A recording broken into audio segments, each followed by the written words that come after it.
Training is not agreement, but understanding. உலகத்தில் அநேக கொலைகள் நடைபெற்றிருக்கிறது கடவுள் என்கிற பெயரால். எனக்காக நீ வெட்டுனா நீ என் மேல அன்பா இருக்கணும், அதனாலதான் பேர் எடுத்து வெட்டினா.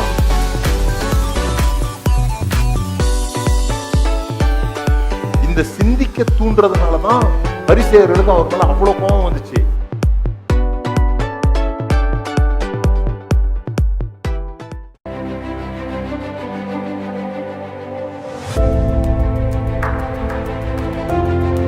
இயேசுவின் நாமத்தினால் உங்களை வாழ்த்துகிறேன். மீண்டுமாக இந்த காலை வேளையில உங்களை சந்திக்கிறதுல மிகுந்த மகிழ்ச்சி. தேவனுடைய வார்த்தையை உங்களுக்கு கொண்டு வருவதில் எனக்கு எப்பொழுதுமே ஒரு பெரிய சந்தோஷம். எல்லாரும் சேர்ந்து இதைகளை கற்றுக்கொள்கிறதுல ஒரு மிகப்பெரிய பக்தி விருத்தி நமக்கு உண்டாகிறது. நம்ம தொடர்ந்து ஒவ்வொரு வாரமும் இந்த செய்தியை கேட்கறது மாத்திரம் இல்லாமல் அது உங்கள் வாழ்க்கையில் அபியாசிக்கவும் அனுபவமாக மாற்றிக்கொள்ளவும் நீங்கள் முயற்சி செய்கிறத கேட்டு சந்தோஷப்படுறோம். நம்ம ஜெபம் பண்ணலாம். பிதாவே, இயேசுவின் நாமத்தினால் இந்த நாளில் நம்முடைய வார்த்தையை கேட்கும்படியாக இங்கே வந்திருக்கிற ஒவ்வொருவருக்காக நன்றி சொல்கிறோம்.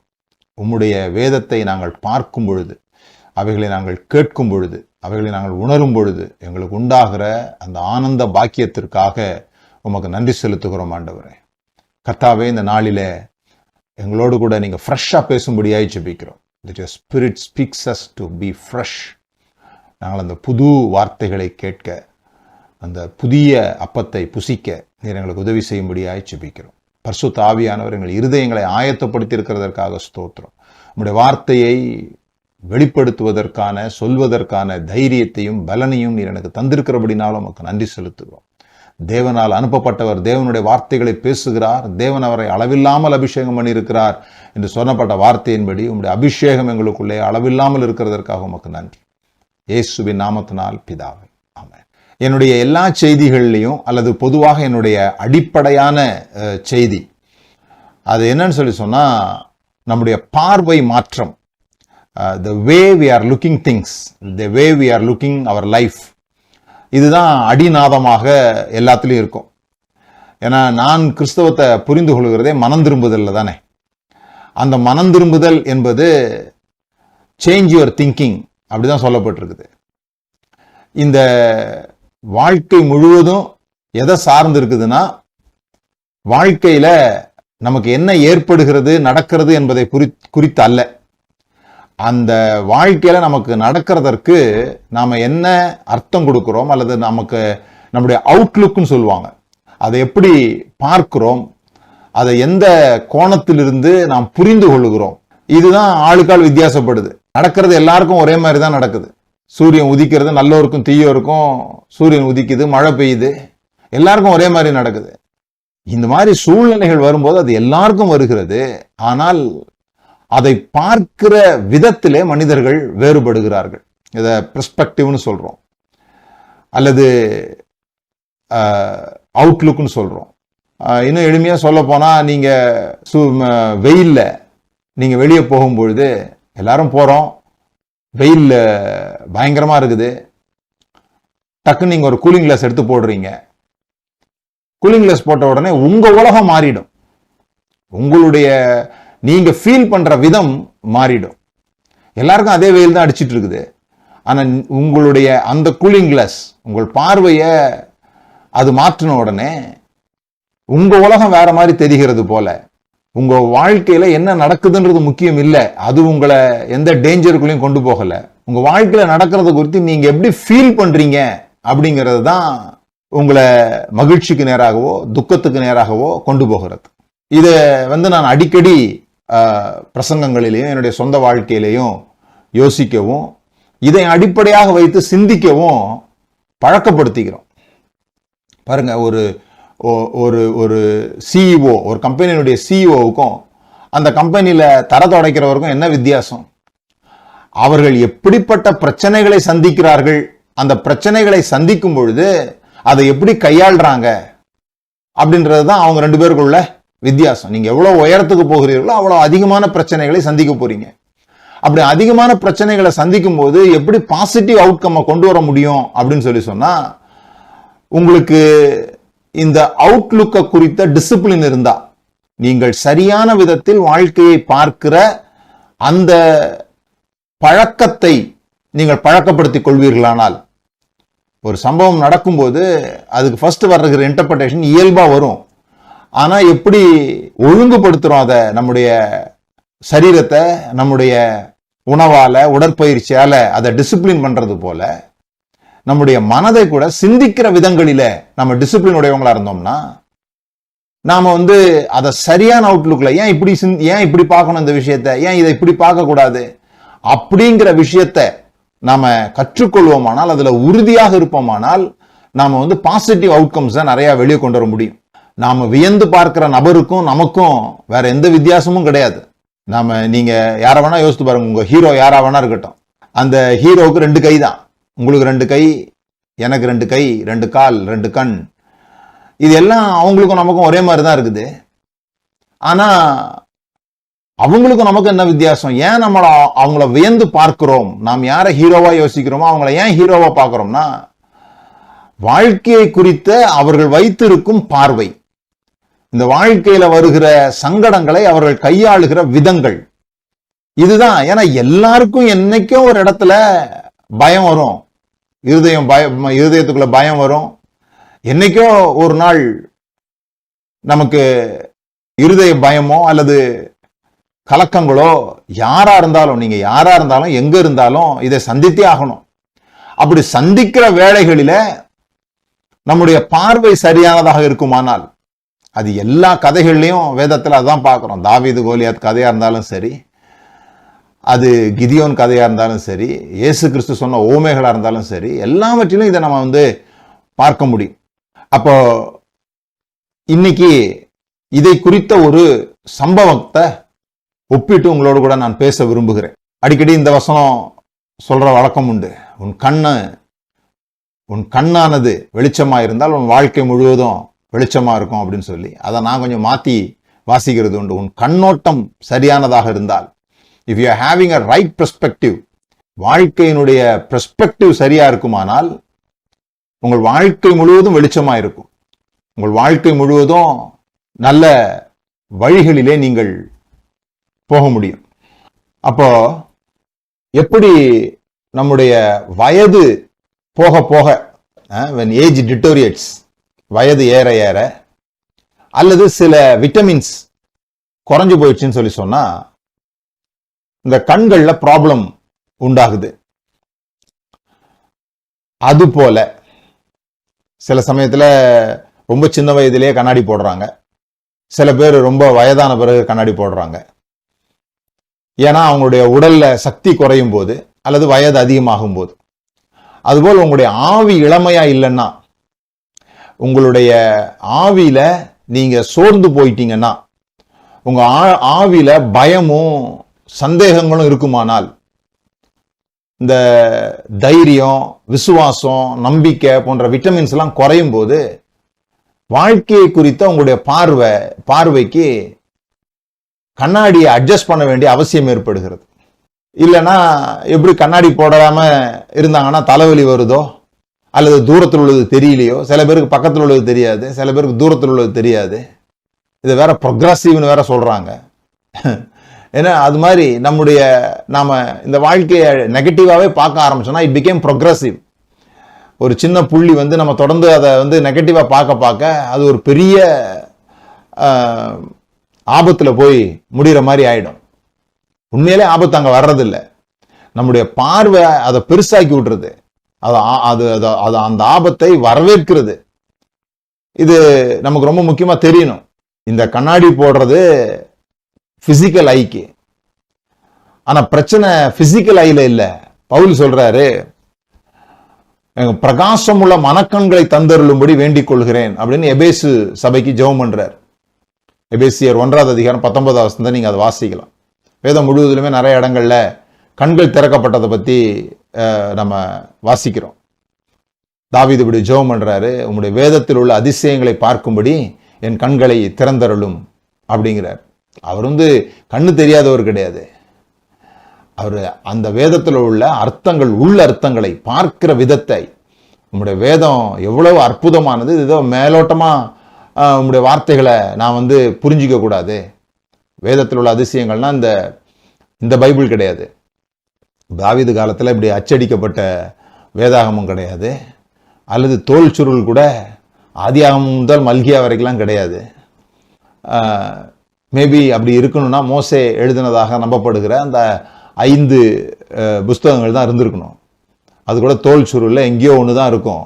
ராஜான்றதுனால ஒரு வேளை வைத்திருந்திருக்கலாம். ஆனால் அவங்க பொதுவாக இப்படி சொல்றதில்லை. நம்ம இன்னைக்கு புரிந்து கொண்ட விதத்தில் அவங்க புரிந்து கொள்ளலை.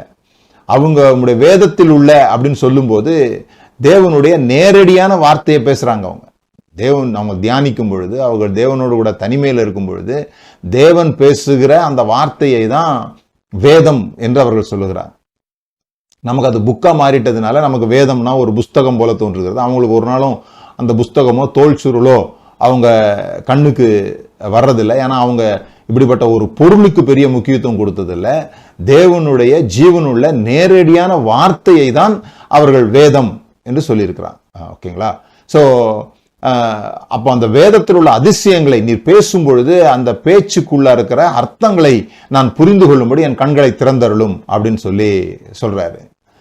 ஆகார் கதையில நீங்க பாத்தீங்கன்னா தேவன் ஆகாரின் கண்களை திறந்தார் அப்படின்னு இருக்கும். அது வரைக்கும் அங்க ஒரு ஊற்று இருந்திருக்குது. ஆனா இவளுடைய சோகமும் இவளுடைய அழுகையும் பயமும் தன் குழந்தை இறந்து போய் விடுமோ என்கிற அந்த அச்சமும் என்ன பண்ணுதுன்னா அழுகையை தான் கொண்டு வருதே தவிர, அவ்வளவுதான் முடிஞ்சு போக போறோம், இதோட கூட நம்ம வாழ்க்கை முடியுது, குழந்தை மரிக்க போகுது அப்படிங்கிற நம்பிக்கை தான் அவளுக்கு பெருசா இருக்குதே தவிர அங்க தண்ணீர் இருக்கிறத அது பார்க்க விடலை. நம்முடைய வாழ்க்கையில கூட நம்முடைய கண்கள் திறக்கப்படாமல் இருக்குமானால், நாம சோகத்திலையும் துக்கத்தையும் வாழ்க்கையை நெகட்டிவா அணுகிறதையும் நாம வழக்கமாக கொண்டிருப்போமானால் நமக்கு முன்னால் இருக்கிற ஆசீர்வாதங்களே நமக்கு தெரியாம போயிடும். அப்படி தெரியாம போகிற பட்சத்துல தான் நாம தொடர்ந்து வாழ்க்கையை தவறாக பேச பேச நம்முடைய கண்கள் இன்னும் இருளடைய ஆரம்பிக்கிறது. பைபிள்ல இந்த கண்கள் ரொம்ப முக்கியமா பேசப்பட்டிருக்கு பாருங்க. ஆதியில அந்த ஆதி ஆகமத்துல பழத்தை சாப்பிடும் போதே அவன் கண்கள் திறக்கப்பட்டது அப்படின்னு தான் சொல்லியிருக்குது. பவுல ரட்சிப்புக்குள்ள ஆண்டவர் கொண்டு வர நினைத்த போது, குதிரையிலிருந்து அவன் கீழே விழுந்த போது, வானத்திலிருந்து பிரகாசமான அந்த ஒளி வந்த போது அவன் கண்கள் மூடப்பட்டது. அவன் கண்ணு குருடாயிடுச்சு. அவன் கண்ணு குருடாகி 3 நாள் கழித்த பிறகுதான் அவனுக்கு மறுபடியும் கண் பார்வை வருகிறது. அவனோட வாழ்க்கையே மாறிடுச்சு. இவனுக்கு மூடி இருந்த கண்ணு ஆதாமுக்கு திறந்த போது அவனுடைய வாழ்க்கையும் முழு உலகத்தினுடைய வாழ்க்கையும் மாறி இருக்குது. இந்த கண்ணுல ஏதோ விஷயம் இருக்குது. கண்ணுனா இந்த டைரக்டா இந்த கண்ணு தெரியலன்னா எவ்வளவு பெரிய பாதிப்பு பாருங்க. அதை விட ஒரு பல 1000 மடங்கு பாதிப்பு நம்முடைய மனக்கண்கள் சரியில்லாத போது. இப்ப மனக்கண்கள், மனதிற்கு ஒரு கண் இருக்குது அப்படின்னு புரிஞ்சு வச்சிருக்கிறாங்க. சரீரத்துக்கு கண் இருக்கிறது போல மனதிற்கு ஒரு கண் இருக்கிறது. அப்போ அது ஆங்கிலத்தில் எப்படி மொழிபெயர்க்கிறாங்க பாருங்க. மனக்கண்களை எபேசியர் 1:19 ஐஸ் ஆஃப் அண்டர்ஸ்டாண்டிங் அப்படின்னு போட்டிருக்கு. ஐஸ் ஆஃப் அண்டர்ஸ்டாண்டிங், புரிந்து கொள்ளுகிற பார்வை. இதுதான் நமக்கு நம்முடைய ஜெபமா இருக்கணும். ஒரு சம்பவம் நடக்குது, ஒரு பிரச்சனைக்குள்ள போகிறோம், ஒரு கிரிட்டிக்கலான சிச்சுவேஷனுக்குள்ள போகிறோம். ஆண்டவரே இதை புரிந்து கொள்வதற்கான பார்வை எனக்கு சரியானபடி புரிந்து கொள்வதற்கான பார்வை எனக்கு உண்டாகட்டும். இதுதான் நமக்கு தெரியணும். எப்படி எனக்கு சரியானபடி நான் பார்க்குற பார்வை எனக்கு உண்டாகணும், எனக்கு எது விசுவாசத்தை உண்டாக்குமோ, எனக்கு எது சந்தோஷத்தை உண்டாக்குமோ, எப்படி நான் யோசித்தால், எப்படி அதை நான் பார்த்தால் நான் பயப்படாமல் இருப்பேனோ அப்படிப்பட்டதை பார்க்க எனக்கு உதவி செய்யும். இது ரொம்ப முக்கியம்.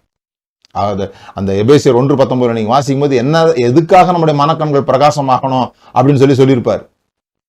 நம்ம அவர் அழைத்ததினால உண்டாயிருக்கிற நம்பிக்கை, அவருடைய சம்பத்து, நமக்குள்ள இருக்கிற மகா மேன்மையான வல்லமை என்னது என்று பார்க்கும்படி நமக்கு பிரகாசமுள்ள மனக்கண்களை தந்தரல வேண்டும். அது ஒரு தனி சர்மன் அது. ஆனா இங்க நம்ம புரிந்து கொள்ள வேண்டியது என்னன்னு சொன்னா, இந்த கண்கள் அப்படிங்கும்போது நாம் எப்படி காரியங்களை புரிந்து கொள்ளுகிறோமோ அதற்கு ஒரு ஜெபம் ரொம்ப அவசியப்படுது. ஏன்னா நம்ம பொதுவாக நமக்கு ஒரு சூழ்நிலை நடக்கும்போது நமக்கு எது துக்கத்தை உண்டு பண்ணுமோ, எப்படி பார்த்தா நமக்கு வேதனையா இருக்குமோ, எப்படி பார்த்தா நமக்கு 2 நாள் சாப்பிட தோணாதோ, எப்படி பார்த்தா ஒரு ஆள் மேல நமக்கு கோபம் வருமோ, அப்படி பார்க்க தான் இயல்பாக நம்முடைய கண்கள் திறக்கப்பட்டிருக்கிறது. நிர்வாணத்தை பார்க்க தான் கண்கள் திறக்கப்பட்டிருக்குது. மூடி இருக்கிறத பார்க்க கண்கள் திறக்கப்படலை. பழத்தை சாப்பிட்ட போது என்ன நடந்துச்சு? கண்கள் திறந்தது, அவன் நிர்வாணத்தை பார்த்தான். நிர்வாணம்னா என்ன? வெறுமை, குறை, ஒண்ணுமில்லாத தன்மை, இதெல்லாம் தான் நிர்வாணம். அப்போ இதைதான் இன்னைக்கு நம்ம பார்க்கிறோம். ஒன்றுமில்லாதது. நமக்கு எது வேதனையை உண்டாக்குமோ, எது நமக்கு பயத்தை உண்டாக்குமோ, எது நம்மளை ஒழிந்து கொள்ள வைக்குமோ, எது நாம் ஏற்றுக்கொள்ளப்படவில்லையோ என்கிற உணர்வை உண்டாக்குமோ, இதெல்லாம் தான் நமக்கு இயல்பாக ஒரு சிச்சுவேஷன்ல பார்க்க தோன்றுகிறது, புரிந்து கொள்ள தோன்றுகிறது. ஆனா அதை நிறுத்திட்டு எப்படி டிசிப்ளின் பண்ணணும்னு சொல்லி சொன்னா, ஏன் நான் இப்படி யோசிக்க கூடாது, இதுக்கு ஏன் இப்படி ஒரு நல்ல ஒரு விஷயத்த நான் அர்த்தமாக கொடுக்க கூடாது, இவங்க இது மாதிரி யோசித்து தான் இப்படி பேசியிருப்பாங்கன்னு நான் ஏன் நல்ல விதமாக அதை எடுத்துக்கொள்ள கூடாதுன்னா, அவங்களுக்கு நல்ல சர்டிபிகேட் கொடுக்கறதுக்காக இல்ல. யார் எனக்கு விரோதமாக செயல்படுகிறார்களோ, எனக்கு இந்த பிரச்சனையை உண்டு பண்ணாங்களோ, அவங்க நல்லவங்கன்னு சொல்றதுக்காக நான் அவர்களை நல்லவர்கள் என்று சொல்ல போறதில்ல.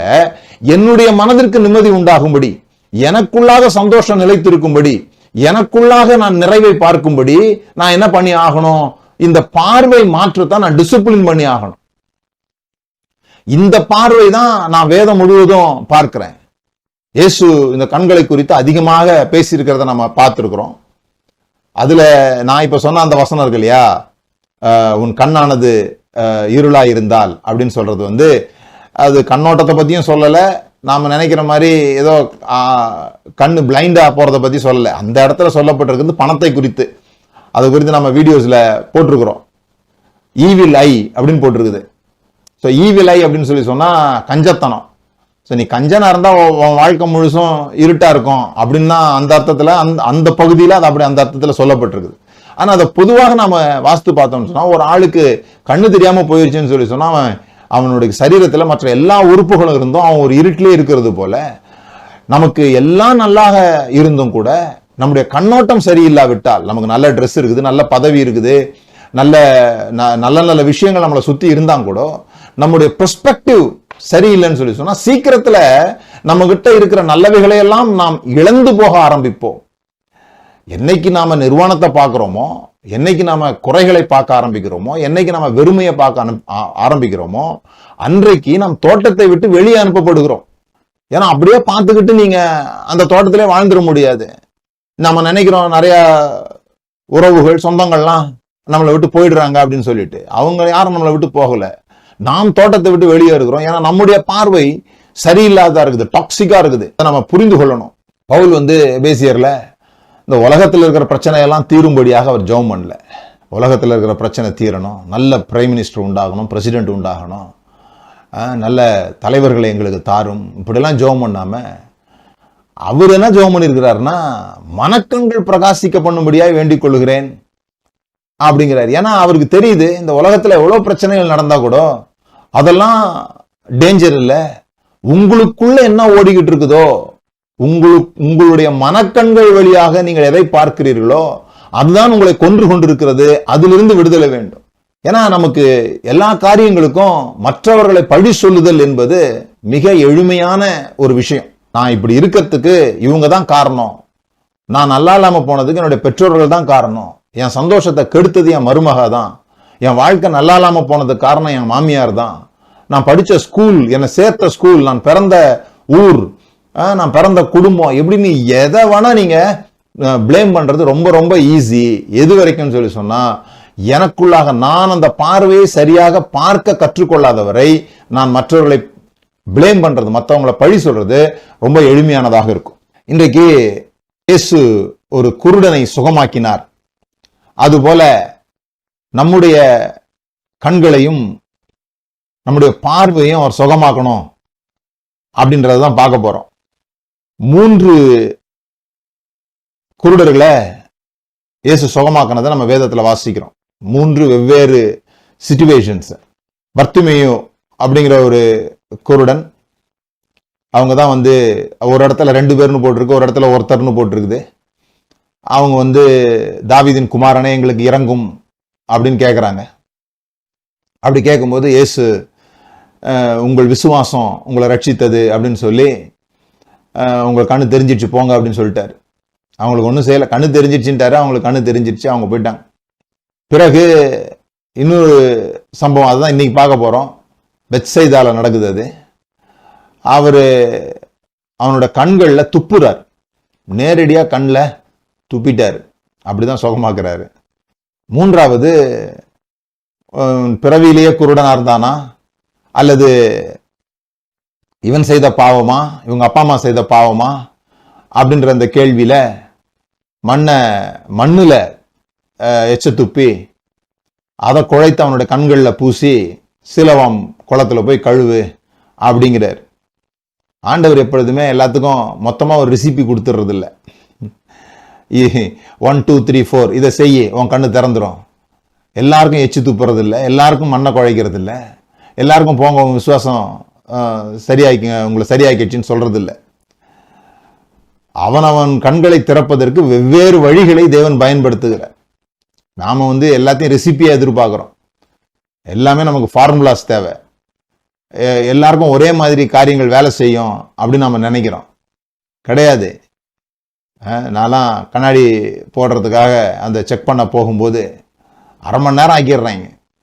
இந்த பக்கம் திருப்புறாங்க, அந்த பக்கம் திருப்புறாங்க, கண்ணாடியை மாற்றி மாற்றி நம்ம லென்ஸை போடுறாங்க, திருப்புறாங்க, ஆக்சிஸ்ன்றாங்க, சிலிண்ட்ரிகள்ன்றாங்க. ரொம்ப நேரம் எடுக்கிறது எதுக்காகனா, என்னுடைய பார்வை சரியா வர்றதுக்கு என்ன செய்ய வேண்டியது இருக்குது. அப்போ ஒவ்வொருத்தருக்கும் அவேக்கனிங், ஒவ்வொருத்தருக்கும் விழிப்புணர்வு, ஒவ்வொருவருக்கும் ரெவலேஷன்ன்றது ஒரே மாதிரி வர்றது இல்லை. ஒவ்வொருவருக்கும் வெவ்வேறு விதமாக அவர்களை எழுப்ப வேண்டியது இருக்குது, அவர்களுக்கு பார்வைகளை மாற்ற வேண்டியது இருக்குது. அவங்களுக்கு தேவையானதை தேவையான ரீதியில தேவன் தருகிறார் என்பதுதான் ஆச்சரியமானது. எல்லாருக்கும் ஒரே ரெசிபி இல்லை பாருங்க. சில பேர் 20 வயசுல விழிப்புணர்வுக்கு வர்றாங்க, காரியங்களை தெளிவா பார்க்க கற்றுக்கொள்கிறாங்க. சில பேருக்கு 70 வயசு ஆனாலும் காரியங்களை தெளிவா பார்க்க முடியல. காரியங்கள் தெளிவா பார்க்க முடியாதுன்றதை நான் என்ன சொல்றேன்னா, உங்களை நீங்களே வேதனைப்படுத்திக் கொள்ளுகிற பார்வையை சொல்றேன். அதுதான் இருள். ஒரு ஆளுக்கு ஒருவேளை அவர் கை கால்கள் இல்லாம இருந்தா கூட கண் தெரிஞ்சதுன்னா தடுமாறாம போயிடுவாங்க. ஆனா கண்ணு தெரியாத போது, அதுவும் அந்த நாட்கள்ல, இந்த நாட்கள்ல நிறைய அவர்களுக்கு உதவி செய்வதற்கான கண்டுபிடிப்புகள் வந்திருக்கிற காலங்களில் நாம் இருக்கிறோம். கர்த்தருக்கு ஸ்தோத்திரம். ஆனா அந்த காலங்களில் பாருங்க, அந்த கண்ணு தெரியாதவர்களுக்கு வேற எந்த உதவியும் இல்லை. அதனாலதான் அது ரொம்ப முக்கியமாக அங்க பேசப்படுது. இப்ப உதவிகள் வந்துட்டா கூட அது ஒரு சங்கடமான ஒரு நிலைமை தானே. ஆனா தேவன் உங்களுக்கு உங்கள் மனக்கண்களை பிரகாசிக்க பண்ண எல்லாருக்கும் ஒரே மாதிரியான ஃபார்முலாஸோ எல்லாருக்கும் ஒரே மாதிரியான ரெசிபியோ கிடையாது. ஒவ்வொருவருக்கும் ஒவ்வொரு விதமாக, ஒரு சிலருக்கு 20 வயசுல, ஒரு சிலருக்கு 70 வயசுல, ஒரு சிலருக்கு பாட்டு வழியா, ஒரு சிலருக்கு பிரசங்கம் வழியா. எப்படி நீங்க இந்த வெளிச்சத்துக்குள்ள வந்தீங்கன்னு கேட்டா இந்த பாட்டை கேட்டு நான் வந்தேன்னு சொல்லுவாங்க. ஒரு சிலர் பிரசங்கத்தை கேட்டு வந்தேன்னு சொல்லுவாங்க. ஒரு சிலர் கான்வர்சேஷன்ல உரையாடுவதன் மூலமாக, ஒருத்தரோட ஒருத்தர் பேசிக்கொள்வதன் மூலமாக, இப்படி ஆண்டவர் பல பல விதங்கள்ல வேலை செய்யறத நம்ம பார்க்கணும், விட்டு கொடுக்கணும். அதுக்கு அப்பதான் நம்ம என்ன, அவனுக்கு எச்சு துப்புனீங்க, எனக்கு மண்ணை குழைச்சி வைக்கிறீங்க, இதெல்லாம் எதுக்கு? பேசாம அவனுக்கு சொன்ன மாதிரியே, பர்த்திமேயுக்கு சொன்ன மாதிரியே, போ உன் விசுவாசம் உன்னை ரட்சித்ததுன்னு சொல்லலாமே அப்படின்னு நம்ம கேட்க முடியாது. செங்கடலை பிளந்தது வேற, யோர்தானை பிளந்தது வேற, எரிகோவை உடைச்சது வேற, வேற வேற ரீதியில தேவன் வேலை செய்கிறார். மார்க்கு 8வது அதிகாரத்துல இந்த நேரடியாக ஆண்டவர் கண்ணில் துப்புறார் இல்லையா, அந்த குருடனுடைய சம்பவம் எழுதப்பட்டிருக்குது. அது அந்த மார்க் எழுதும்போது ரொம்ப இன்ட்ரெஸ்டிங்கா, இந்த பகுதியில் ஏன் அந்த கண்ணு இதை கொண்டு வராருன்னு சொல்லி சொன்னா, அவங்க அப்பதான் அற்புதங்களை பார்த்துருப்பாங்க. அற்புதங்களை பார்த்துட்டு அந்த 8வது அதிகாரம் முழுவதும் நீங்க வாசிக்கலாம். அந்நாட்களிலே திரளான ஜனங்கள் கூடி வந்திருக்கையில் அவர்கள் சாப்பிடுவதற்கு ஒன்றுமில்லாது இருந்தது. உங்களுக்கு தெரியும் அந்த அற்புதம். 7 அப்பம், இது அந்த 5 அப்பம் 2 மீன் இல்லை, இங்க 7 அப்பம், 7 அப்பங்கள் உண்டு என்று கேட்ட 7 அப்பங்கள் உண்டு என்றார்கள். அப்போ அதே மாதிரி சிறு மீன்கள் எல்லாம் அவரு கொடுக்கிறாரு. கொடுத்த பிறகு அவர் சீஷர்களோடு கூட படகுல போகும்போது ஒரு விஷயம் சொல்றார். நீங்கள் பரிசேருடைய புளித்தமாவை குறித்தும் ஏரோதின் புளித்தமாவை குறித்தும் எச்சரிக்கையா இருங்கள் என்று கற்பித்தார். ஆனா இவங்க எப்படி புரிஞ்சுக்கிறாங்க? அவர் ஒண்ணு சொல்றாரு, இவங்க என்ன புரிஞ்சுக்கிறாங்கன்னா, நம்மிடத்தில் அப்பங்கள் இல்லாதபடினால் இப்படி சொல்லுகிறார்கள் என்று இயேசு தங்களுக்குள்ளே யோசிக்கிறாங்க. அதாவது அவர் சொல்ல வர்ற கருத்தை இவங்க பார்வை எப்படி இருக்கு பாருங்க. இவங்க கிட்ட என்ன கொண்டு வரலையோ, என்ன இல்லையோ, அதை அவர் குறை சொல்லுகிறார் என்கிற மாதிரியே பாக்குறாங்க. இவரு நம்மளை வந்து கண்டிக்கிறாரு, திருத்துறாரு அப்படின்னு நினைக்கிறாங்க. இப்ப அவர் என்ன சொல்றாருன்னா, உங்களிடத்தில் அப்பங்கள் இல்லாதபடினால் நீங்கள் யோசனை பண்ணுகிறது என்ன? இன்னும் சிந்தியாமலும் உணராமலும் இருக்கிறீர்களா? இன்னும் உங்கள் இருதயம் கடினமாய் இருக்கிறதா? அப்படி சொல்லிட்டு, அப்படியானால் நீங்கள் உணராது இருக்கிறது எப்படி என்றார். அவர் அதுதான் கேட்கிறாரு. நான் 5 அப்பங்களை 5000 பேருக்கு பங்கிட்ட போது மீதியான கூடையில் எத்தனை கூடை நிறைய எடுத்தீர்கள் என்று கேட்டார். நான் 7 அப்பங்களை 4000 பேருக்கு பங்கிட்ட போது மீதியான துணிக்கைகள் எத்தனை கூடைகளில் எடுத்தீர்கள் என்று கேட்டார். நான் தொடர்ந்து அற்புதங்களை நான் செஞ்சுக்கிட்டே இருக்கிறேன், ஆனா உங்களுக்கு அது விளங்கவே இல்லையா? இப்பவும் நீங்க குறைகளை தான் பார்ப்பீங்களா அப்படின்னு கேட்டுட்டு மார்க் இந்த சம்பவத்தை அங்க எழுதுறார். இந்த உணராது இருக்கிறது எப்படின்னு கேட்டுட்டு கண்ணு தெரியாதவனுடைய சம்பவத்தை எழுதுறார். நான் என்ன சொல்ல வரேன், இந்த உணராது இருக்கிறது தான் நம்முடைய மனக்கண்கள் பிரகாசமாக இருக்கிறது. காரியங்களை பிரகாசம் இல்லாம இருக்கிறது. காரியங்களை எப்படி உணரணுமோ, எப்படி ஃபீல் பண்ணணுமோ அப்படி ஃபீல் பண்றது இல்லை. எப்படி ஃபீல் பண்ண கூடாதோ அப்படி ஃபீல் பண்ணிட்டு இருக்கிறோம். ஒருத்தர் நம்மள மோசமா பேசிட்டாங்க, எப்படி ஃபீல் பண்ணணும்? கண்டிப்பா அதை துக்கமா தான் ஃபீல் பண்ணணுமானா அதுதான் உணராது இருக்கிறது. அவங்க பேசுனது நமக்கு எந்த பிரச்சனையுமே கிடையாது, அது நம்மளை வந்து சேராம கீழே விழவிட்டுலாம், நம்மளை வந்து மோதாம நம்ம காதுக்குள்ளே போகாம அதை கீழே விழவிட்டுலாம். ஆனா எப்போ நாம வந்து அதை ஒரு துக்கமாக, அதை அவங்க மோசமா பேசிட்டாங்க, இப்படி பேசியிருக்கவே கூடாது என்று பல காரியங்களோட ஒப்பிடப்பட்டு அப்படியே காதுக்குள்ள ரீங்காரம் விட்டு நாம எப்ப துக்கமா ஃபீல் பண்றோமோ அப்பதான் நமக்கு கஷ்டம். அதுதான் உணராதிருத்தல். நம்ம உணர்ந்துடுறோமே, மோசமா உணர்ந்துடுறோமே, தப்பா உணர்ந்துடுறோமே, தப்பா புரிந்து கொள்ளுகிறோமே, அதுதான் இங்க பிரச்சனை. இங்க இந்த இன்ட்ரெஸ்டிங்கான சம்பவத்தை நம்ம பார்ப்போம். பின்பு அவர் பெத்சாய்தா ஊருக்கு வந்தார். அப்பொழுது ஒரு குருடனை அவரிடத்தில் கொண்டு வந்து அவனை தொடும்படி வேண்டிக் கொண்டார்கள்.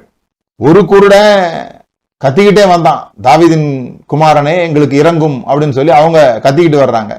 ஒரு குருடன் எதுவுமே கேட்கல, அவன் பாட்டு உட்கார்ந்துருந்தான். அந்த சீஷர்கள் இவன் பிறக்கும் போதே பாவியா, அம்மா அப்பா பாவியான்னு கேட்டதுனால ஆண்டவரே போய் அவனுக்கு அவருடைய மகிமையை வெளிப்படுத்த போறாரு. இவன் பிறந்தது வந்து இந்த பாவத்தினால இல்ல, இந்த பாவத்தினால இல்ல, நான் என் மகிமையை வெளிப்படுத்த போறேன், தேவனுடைய மகிமையை வெளிப்படுத்த போறேன் அப்படின்னு சொல்லி அதை செய்யறத பாக்குறோம்.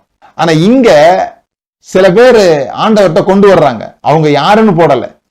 இந்த குருடனுடைய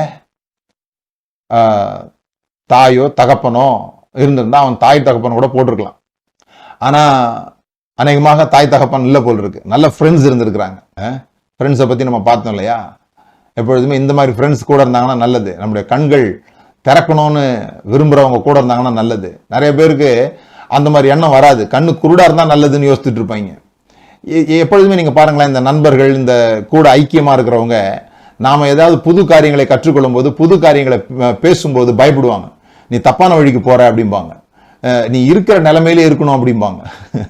ஏன்னா இவங்க உங்க கூட வர முடியாது.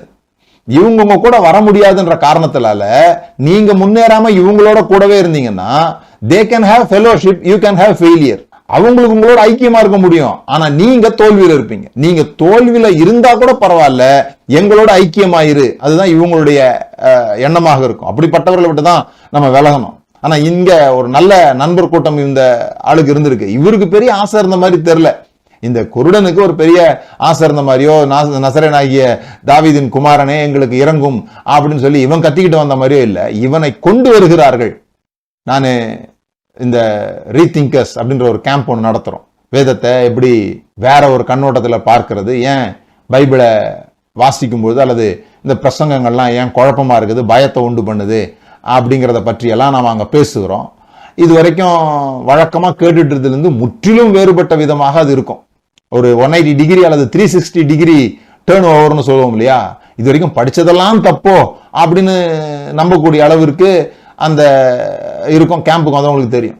ஸோ இந்த ஒரு முறை வந்துட்டவங்க எப்படியெல்லாம் அவங்க நண்பர்களை வற்புறுத்துறாங்க அப்படின்றது எனக்கு தெரியும் போது ஆச்சரியப்படுவேன். இப்படிப்பட்ட நண்பர்கள் இருக்கிறாங்களே, இவங்க எப்படியாவது இந்த கேம்புக்கு வந்துடணும், அதன் மூலமாக அவர்கள் கண்கள் திறக்கப்படும் நாங்க நம்புறோம், அவங்களுக்கு பிரகாசமுள்ள மனக்கண்கள் கிடைக்கும் நம்புறோம், நாங்க இந்த வசனத்துல இப்படி விடுதலை ஆகிருக்கிறோம், அதனால இவங்களுக்கு அந்த விடுதலை வேணும் அப்படின்னு சொல்லி ரொம்ப பிரயாசப்படுறவங்களை நான் பார்த்துருக்கிறேன். அப்படி பிரயாசப்பட்டு கூட இல்ல நாங்க வர முடியாதுன்றதுக்கு பல சாக்குகள் சொல்லுவாங்க. சில பேருக்கு அப்படியே இருக்கணும்ன்ற ஆசை இருக்கும். எனக்கு மறக்க முடியாத சம்பவம், நான் ரட்சிக்கப்பட்ட புதுசுல அப்பதான் நான் ரட்சிக்கப்பட்டிருக்கிறேன், அந்த விகர் இருக்குது, நமக்குள்ள ஏற்பட்ட சந்தோஷம் எல்லாருக்கும் பகிர்ந்து கொடுக்கப்பட வேண்டும் அப்படிங்கிற ஒரு ஆசை. அந்த நேரத்தில் மைக் ஈவான்ஸ் அப்படின்றவர் மெரினா பீச்சில் மீட்டிங் நடத்துறாரு. நான் என்ன பண்றேன், அந்த மீட்டிங்கு முத நாள் போயிருக்கிறேன். போனா அற்புதங்கள் அப்படி நடக்குது. என் பக்கத்துல இருந்த ஒருத்தருக்கே அற்புதம் நடந்துருச்சு. கால் சரியாகி அவர் அந்த அம்மா மேடையில போய் நின்று குதிக்கிறாங்க, சாட்சி சொல்றாங்க. அதெல்லாம் நான் பார்த்துட்டு, அது வரைக்கும் நான் அது மாதிரி பார்த்தது இல்லை, பெரிய அளவு அந்த மாதிரியான விஷயங்களை நம்பிக்கை இல்லை. ஆனா அங்க அன்னைக்கு நடந்ததை நான் பார்த்துட்டு எனக்குள்ள ஒரு பெரிய நம்பிக்கை வந்துடுச்சு. அடுத்த நாள் நான் மீட்டிங் போறதுக்காக பஸ்ல ஏறி உட்காரும் போது கண்களை இழந்த ஒருத்தர் பிச்சை எடுக்கிறதுக்காக பஸ்ல ஏறி இருந்தார்.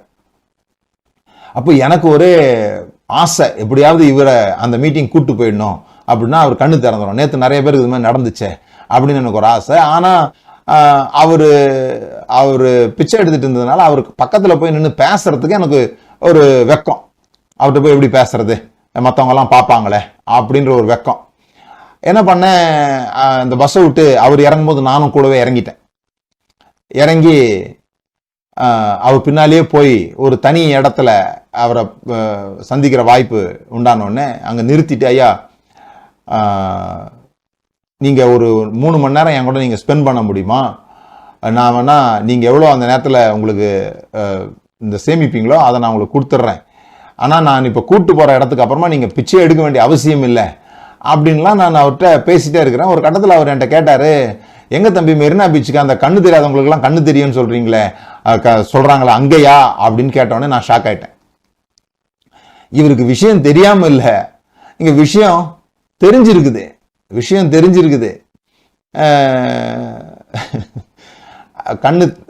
கண்ணு தெரியாதவங்களுக்கு கண்ணு திறக்குதுன்ற விஷயம் தெரிந்திருக்குது. ஆனா இவருக்கு போகல. அப்ப நான் அவரோட கூட பேசுறேன். ஒருவேளை அவரால் போயிருக்க முடியாதுன்றதுனால நான் அவர்கிட்ட சொல்றேன், வாங்க நான் கூட்டு போறேன் அப்படின்லாம் சொல்றேன். எவ்வளோ பேசுறேன், அவர் என்னென்னமோ சாக்கு சொல்றார். சாக்கு சொல்லிட்டு கடைசியில் அவர் சொன்னார், நான் இப்படியே இருந்துறேன் தம்பி, என்னை விட்டுருங்க அப்படின்னாரு. பாருங்க, அன்னைக்கு எனக்கு அது புரியல. எனக்கு பெரிய ஆச்சரியம், கண்ணு வேணான்னு ஒரு ஆள் சொல்ல முடியுமா அப்படிங்கிற ஆச்சரியம் எனக்கு இருந்தது.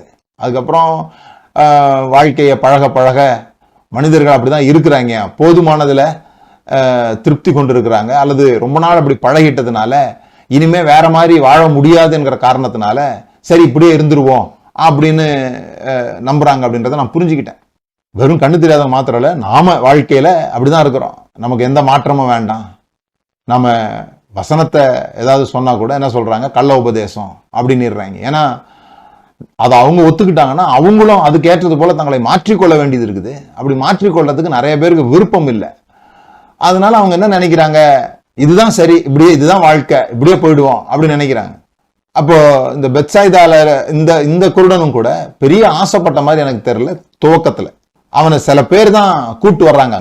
அங்க கூட்டு வந்தோடனே அவர் குருடனுடைய கையை பிடித்து அவனை கிராமத்திற்கு வெளியே அழைத்து கொண்டு போய், எனக்கு ரொம்ப ஆச்சரியமான விஷயம். என்ன சொல்றாரு, அங்க இன்ஸ்டன்டா சுகம் கொடுக்கிற இயேசு, அப்படிதான் நம்ம பார்த்துருக்கிறோம். இயேசுவை எங்க ஆள் இருக்கிறாங்களோ அங்க போய் தொடுறாரு. பெதஸ்தா குளத்துக்கு போய் அவனை தொடுறாரு, அங்கேயே அவனுக்கு சுகத்தை கொடுக்குறாரு. ஆனா இந்த குருடனுக்கு அவன் குருடனுடைய கையை பிடித்து அவனை கிராமத்துக்கு வெளியே அழைத்து கொண்டு போய் அவன் எந்த ஊர்ல இருந்தானோ அந்த ஊர்ல அவனுக்கு சுகத்தை கொடுக்கல, அவனை அந்த சூழ்நிலையிலிருந்து வெளியே கொண்டு போகிறார்.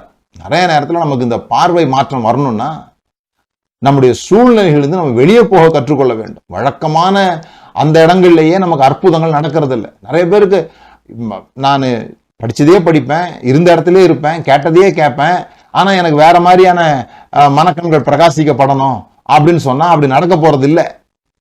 சில சமயங்கள்ல அவர் வெளியே நம்ம வழக்கமா இருக்கிற இடத்துல இருந்து நம்மளை வெளியே கொண்டு வந்த பிறகுதான் அற்புதங்களையே செய்கிறார் என்பதை நம்ம நிறைய இடங்கள்ல பார்க்கிறோம். ஆபிரகாம் ஆண்டவர் அதான் சொல்றார், நீ உன் தகப்பன் வீட்டை விட்டுட்டு வா, நான் உன்னை ஆசீர்வதித்து உன் பேரை பெருமைப்படுத்துவேன். நீ ஏன்டவரை இங்கே இருந்தா நீங்க ஆசீர்வதிக்க மாட்டீங்களா? இல்ல, நீ இருக்கிற சூழ்நிலையில நான் அவனை ஆசீர்வதிச்சா அதை ஹேண்டில் பண்ணுறதுக்கான கெப்பாசிட்டிலாம் அவன்கிட்ட கிடையாது. நீ முதல்ல வெளியே வரணும். உன்னோட சிந்தனையிலேருந்து, உன்னுடைய பழக்க வழக்கங்கள்லேருந்து, உன்னுடைய பழைய இடங்கள்லேருந்து நீ வெளியே வந்தால் தான் நான் அவனை ஆசீர்வதிக்கவே முடியும் அப்படின்னு சொல்லியிருக்கிறாரு. அதுபோல் இந்த குருடனை இவர் ஏன் அங்கே கூட்டு போனார்லாம் தெரில, ஆனால் கையை பிடிச்சி கிராமத்துக்கு வெளியே கூட்டு போகிறார். அந்த இடத்த விட்டு, மக்களை விட்டு அவனை தூரம் கூட்டு போகிறார். அதுதான் அங்கே எனக்கு ரொம்ப இன்ட்ரெஸ்டிங்கான விஷயமா தெரிஞ்சுது.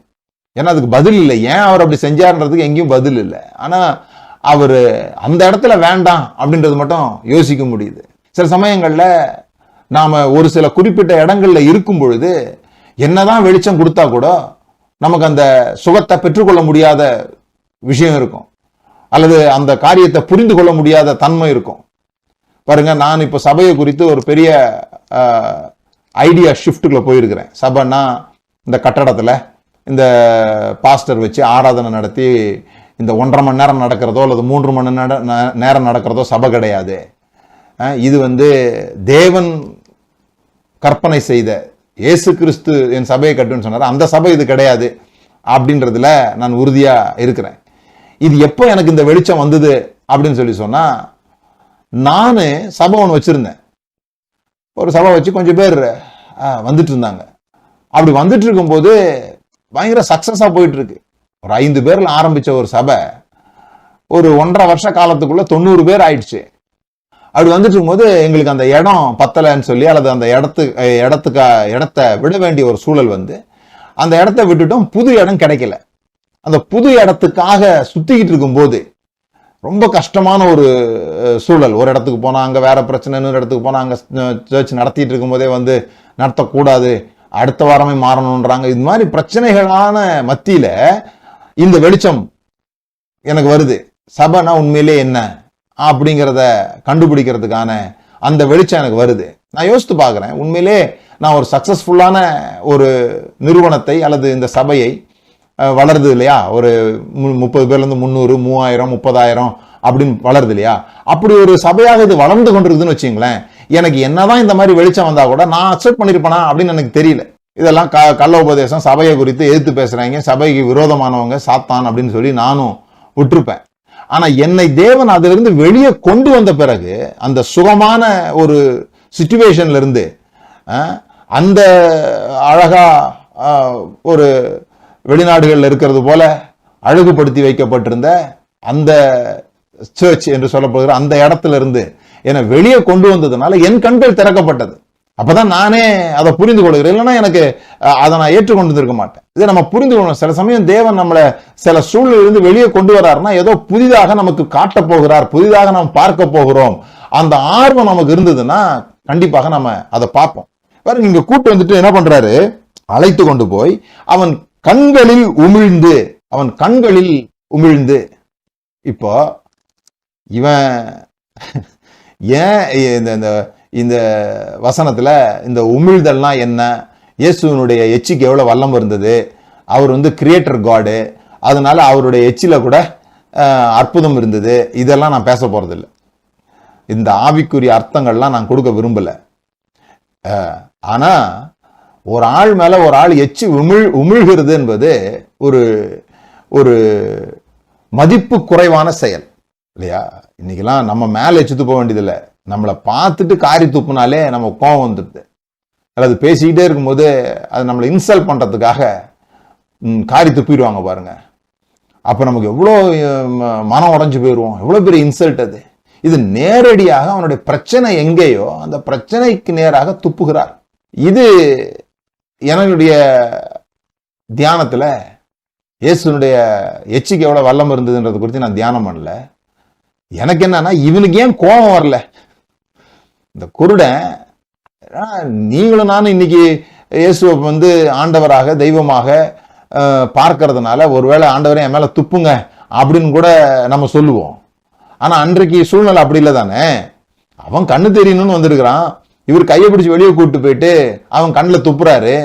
அவனுக்கு கோபம் வந்த மாதிரி தெரியல, அவன் சங்கடப்பட்ட மாதிரி தெரியல. இது ஏன் அப்படின்றதான் என்னுடைய நோக்கமா இருந்தது. அப்பதான் எனக்கு ஒரு விஷயம் புரிந்தது. அவன் மட்டும் இல்ல, நாம கூட எங்க இன்சல்ட் ஆக மாட்டோம்னா, உண்மையிலேயே நமக்கு ஒரு காரியம் தேவைப்படும் பொழுது நாம இன்சல்ட் ஆக மாட்டோம். சும்மா அந்த காரியம் கிடைக்கணும்னு நான் நினைக்கும் போது யாராவது ஏதாவது நான் விரும்பாத மாதிரி பேசினா கூட நான் இன்சல்ட் ஆயிடுவேன். இயேசுவாது கண்ணு தெரியாத மேலதான் துப்புனாரு. நாங்கெல்லாம் பிரசங்கம் பண்ணும்போது சின்ன இடத்துல பிரசங்கம் பண்ணா ரொம்ப தூரத்துல ஸ்டேஜ் இல்லாம பக்கத்துல இருந்தோம்னா கண்ணு தெரிஞ்சு எங்களை கேட்டுக்கிட்டு இருக்கிறவங்க மேலேயே துப்பிடுவோம். ஐயா பேசும்போது ஃபர்ஸ்ட் ரோல நான் ஒரு முறை கேட்டேன், நீங்கெல்லாம் ஏன் ஃபர்ஸ்ட் ரோக்கு வரலன்னு சில பேர்கிட்ட கேட்கும்போது அவங்க சிரிச்சுக்கிட்டே இதை சொன்னாங்க, மேலே இது மாதிரி எச்சு படுது அப்படின்னு சொல்லிட்டு. அப்போ எனக்கு என்ன புரிஞ்சுதுன்னா, அந்த எச்சு பட்டாலும் பரவாயில்லன்னு ஃபர்ஸ்ட் ரோல வந்து உட்காந்துருக்குறாங்களே, அவங்களுடைய தாகம் எவ்வளவு, அவங்களுடைய டெஸ்பரேஷன் எவ்வளவு பாருங்க. யார் வந்து டெஸ்பரேஷனா இல்லையோ அவங்க தான் இன்சல்ட்டா உணர்வாங்க. நீங்க வந்து இப்போ ஒரு வேலைக்கு போறீங்க, அங்க ஒருத்தன் உங்களை இன்சல்ட் பண்றாங்க, உடனே சில பேர் கோவப்பட்டு வந்துருவாங்க. ஆனா ஒருத்தனுக்கு வேலையே கிடைக்காம இருக்குது, அவனுக்கு இப்ப இந்த வேலை கிடைச்சாதான் அவனுக்கு அடுத்த வேலை சாப்பாடே இருக்குதுன்ற ஒரு நிலைமை இருக்குமானா, அவனை என்ன இன்சல்ட் பண்ணா கூட அவன் வந்து அந்த வேலையை விட்டு அந்த இடத்த விட்டு அவன் நகர போறதில்லை. நீ என்ன வேணா இன்சல்ட் பண்ணிக்கோ, எனக்கு வேலை கொடுத்தா போதும் அப்படின்னு நினைப்போம். we are too quick to be get insulted. நம்ம எதுலையுமே டெஸ்பரேஷன் இல்லாத, எதுவுமே உண்மையாகவே நமக்கு அவ்வளவு அவசியமா இல்லாததுனால அதனாலதான் நம்ம புண்படுத்தப்பட்டுறோம். உண்மையிலேயே நமக்கு அது ஒரு விஷயம் தேவையா இருக்குமானால், சில சமயங்கள்ல நான் இந்த சொன்னேன் இல்லையா, அந்த கேம்ப்ல எல்லாம் நான் பார்த்துருக்கிறேன், சில பேர் பாதியில போயிடுவாங்க, ஏன்னா இன்சல்ட் ஆயிட்டாங்களாமா. எச்சு துப்புலங்க போதிச்சோம். அவங்க புரிந்து கொண்டிருக்க விதத்துல இருந்து மாற்று விதமாக சொன்னதுக்கே they felt insulted. நீங்க இந்த சீக்கிரமா புண்படுறவங்க எந்த அற்புதங்களையும் என்ன பண்ண முடியாது, தேவனிடத்திலிருந்து பெற்றுக்கொள்ள முடியாது. அவர்களுக்கு எந்த கண்கள் திறக்கிற நிகழ்வும் உண்டாக போறதில்லை. அதுதான் நான் இங்க கற்றுக்கொண்டது. அப்ப தேவனுடைய விஷயத்துல அவர் மாறுபட்டு வேலை செய்யும் போது கூட எப்படி இந்த குருடன் அவன் இன்சல்ட் ஆகல பாருங்க. அவனுக்கு அந்த லக்ஸுரியே இல்லை. ஏன்னா இப்ப அவனுக்கு தெரிஞ்சிருச்சு, முதல்ல அவனுக்கு ஆர்வமா இல்லைன்னா கூட இப்ப அவனுக்கு தெரிஞ்சிருச்சு, நான் ரொம்ப நாள் கண்ணு தெரியாமலே இருந்துட்டேன், இப்ப எனக்கு எப்படியாவது இந்த கண்கள் திறப்பதற்கு ஒரு வாய்ப்பு என்னோட நண்பர்கள் ஏற்படுத்தி கொடுத்துருக்காங்க, இந்த வாய்ப்பை நான் விட்டுறக்கூடாது அப்படின்னு சொல்லி அவன் அதை சகித்து கொண்டான் என்று நான் நினைக்கிறேன். சோ இது வந்து இயேசு செஞ்ச போது அவனை இன்சல்ட் பண்ண, ஏன்னா தேவன் இப்படி செய்யறத நம்ம பாக்குறோம். அவங்களுக்கு எவ்வளவு அது தேவைப்படுது அப்படிங்கிறதுக்கான ஒரு டிட்டர்மினேஷன் பாயிண்டா வைக்கிறத பாக்குறோம். ஒரு அம்மா வந்து என் மகளை சுகமாக்கும்னு சொல்லும் போது அவரு நாயின்லாம் பேசி விடுறாரு. பிள்ளைகளின் அப்பத்தை எடுத்து நாய்க்குட்டிகளுக்கு போடுகிறது நல்லதல்ல அப்படின்னு அப்படி நாங்க செய்யறதில்லைன்றார். நம்மளா இருந்தா போயா நீ வேணா அற்புதமா வேணா என்ன நாயின்றிய நீ, இதுக்காக தான் நாங்க இந்த யூதர்கள்ட்டே வர்றதில்லை அப்படின்னு சொல்லிட்டு சில சமயங்கள்ல நம்ம கடைக்கு போவோம், அல்லது ஒரு நமக்கு தேவையான பொருள் அங்கதான் கிடைக்குதுன்னு வாங்க போறோம். அங்க அவங்க சரியா நம்ம கிட்ட பேசல, ஒரு மாதிரி இருக்கிறாங்கன்னா நம்ம அடுத்த முறை அங்க போக விரும்ப மாட்டேன்றோம். ஏன்னா we felt insulted.